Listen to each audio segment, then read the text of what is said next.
The story goes like this. God looked down at humanity and saw nothing but wickedness. Every thought, every action, every desire was corrupted beyond saving. So God decided to start over. He chose one righteous man, Noah, and told him to build a massive wooden boat. The measurements were specific: 300 cubits long, 50 cubits wide, 30 cubits high. That is roughly 450 feet long, 75 feet wide, and 45 feet high, bigger than most ships built before the 20th century. God told Noah to bring 2 of every animal on earth onto this boat, male and female, every species and every kind: birds, reptiles, mammals, insects, everything that crawls, flies, swims, or walks. Then God opened the heavens and flooded the entire planet. Every mountain was covered, and every living creature not on the ark drowned. The rain lasted 40 days and 40 nights. The floodwaters covered the earth for 150 days. Afterward, Noah released a dove. It returned with an olive branch, and life began again from scratch. That is the story that billions of people believe literally happened. It is taught to children in Sunday schools around the world. There is a $100 million theme park in Kentucky built to celebrate it. Entire ministries are dedicated to searching for the remains of the Ark on Mount Ararat. This story is not treated as a metaphor by millions of Christians. It is treated as history. But it is not history. It is not even close. And the evidence against it is not ambiguous or debatable. It is overwhelming. Here are 11 proofs that Noah's Ark never happened. Proof number 1. There is no geological evidence of a global flood. If the entire planet was covered in water deep enough to submerge every mountain, that event would have left the single most dramatic geological signature in Earth's history. Every rock layer, every sediment deposit, every fossil bed would show evidence of a single catastrophic flood event. Geologists have been studying the Earth's crust for over 200 years. They have drilled ice cores, analyzed sediment layers, and mapped rock formations on every continent. The evidence they have found tells a story of gradual change over billions of years. Local floods, ice ages, volcanic activity, and tectonic shifts. What they have never found, anywhere on the planet, is a single unified sediment layer consistent with a global flood. It does not exist. The one piece of evidence that would prove the story true is not there. Proof number 2. The Ark could not have held the animals. There are roughly 8.7 million known species on Earth.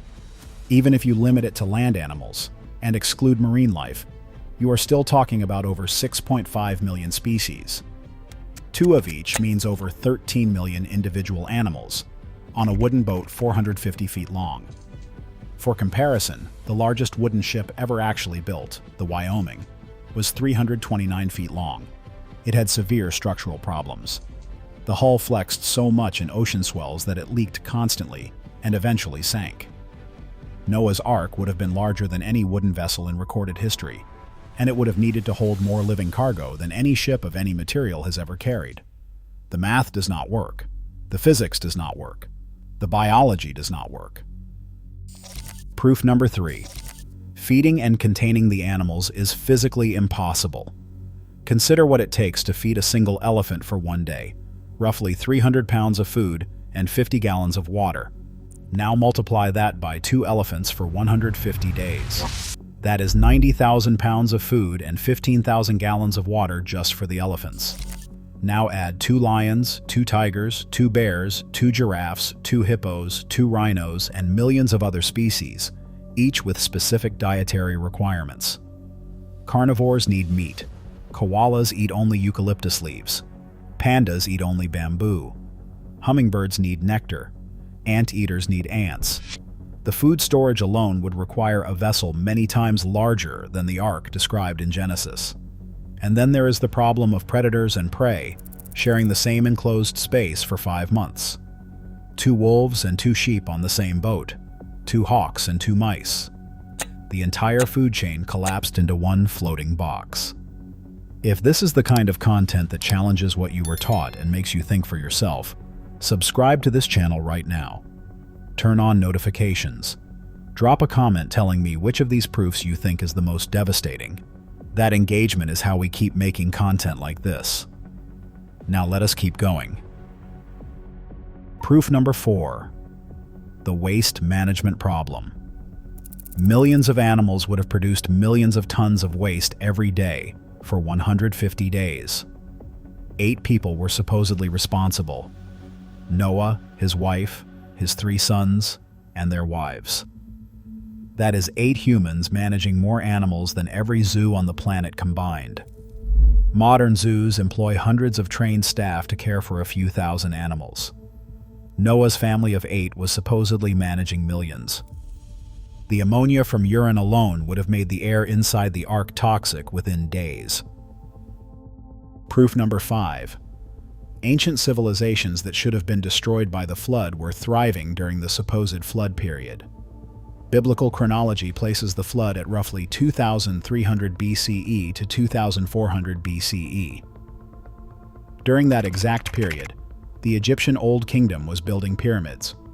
The Indus Valley civilization was flourishing with advanced cities like Mohenjo-Daro and Harappa. Chinese civilization along the Yellow River was developing agriculture, pottery, and written records. Aboriginal Australians had been living continuously on their continent for over 50,000 years with an unbroken oral and archaeological record. None of these civilizations show any interruption, any destruction, any evidence of being wiped out and starting over. If a global flood killed every living human except Noah's family, these civilizations could not exist. But they do. Their records are continuous.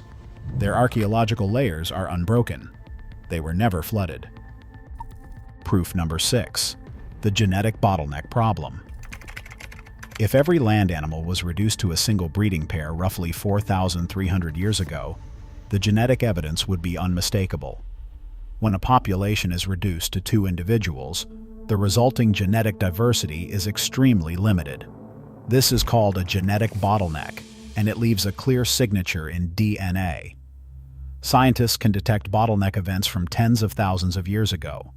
The cheetah, for example, went through a real bottleneck roughly 10,000 years ago, and its DNA still shows the damage, extremely low genetic diversity, and high vulnerability to disease. If every animal species went through a bottleneck of 2 individuals 4,300 years ago, every species on Earth would show the same pattern. None of them do. The genetic diversity in animal populations around the world is completely inconsistent with descent from a single pair in the recent past. Proof number 7. The same problem applies to humans. If all of humanity descended from Noah's family roughly 4,300 years ago, human genetic diversity would be extremely limited. Instead, the human genome shows diversity consistent with a breeding population that has never dropped below several thousand individuals over the past 200,000 years. Genetic studies of mitochondrial DNA and Y-chromosomal DNA trace human ancestry back hundreds of thousands of years across multiple migration events from Africa. The pattern is clear, gradual, and continuous. There is no bottleneck signature at 2300 BCE. 8 people did not repopulate the planet 4,300 years ago. The DNA says so. Proof number 8. The story was borrowed from an older civilization. The Epic of Gilgamesh, a Mesopotamian text written centuries before the Book of Genesis, contains a flood story that is strikingly similar to Noah's Ark. In the Gilgamesh version, a man named Utnapishtim is warned by a god to build a boat, fill it with animals, and survive a great flood sent to destroy humanity. After the flood, Utnapishtim sends out a dove, then a swallow, then a raven to check for dry land, nearly identical to Noah sending out a raven and then a dove. The Atrahasis epic, even older than Gilgamesh, contains the same flood narrative. These are not isolated echoes. They form a pattern in Mesopotamian literature. The biblical writers did not invent the flood story. They inherited it from Babylonian culture during the Jewish exile, and they rewrote it with their own god as the protagonist. The Noah story is a retelling, not an original. If you like this video, share it with someone who still believes this story is literal history. Leave a comment telling me, did you grow up believing Noah's Ark was real? When did you first start questioning it? That conversation matters more than you think. Now let us finish this. Proof number 9. Where did the water go? If the entire planet was covered with water deep enough to submerge Mount Everest, that requires roughly 4.5 billion cubic kilometers of water above what currently exists on Earth. That is more than 3 times the total volume of all water currently on the planet. Oceans, ice caps, groundwater, everything combined. Where did that water come from? And more importantly, where did it go? It did not evaporate. That much water vapor in the atmosphere would have made the air unbreathable and raised temperatures to lethal levels. It did not drain into space. It did not soak into the ground. There is no geological reservoir large enough. The water required for a global flood simply does not exist. It never existed. The math is impossible. Proof number 10. The distribution of species after the flood makes no sense.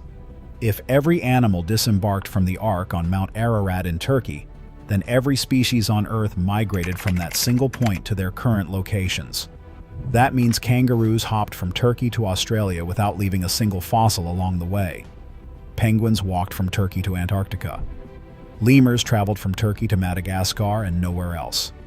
Sloths, which move roughly 6 to 8 feet per minute, somehow made it from Turkey to South America. Polar bears went north. Komodo dragons went to Indonesia.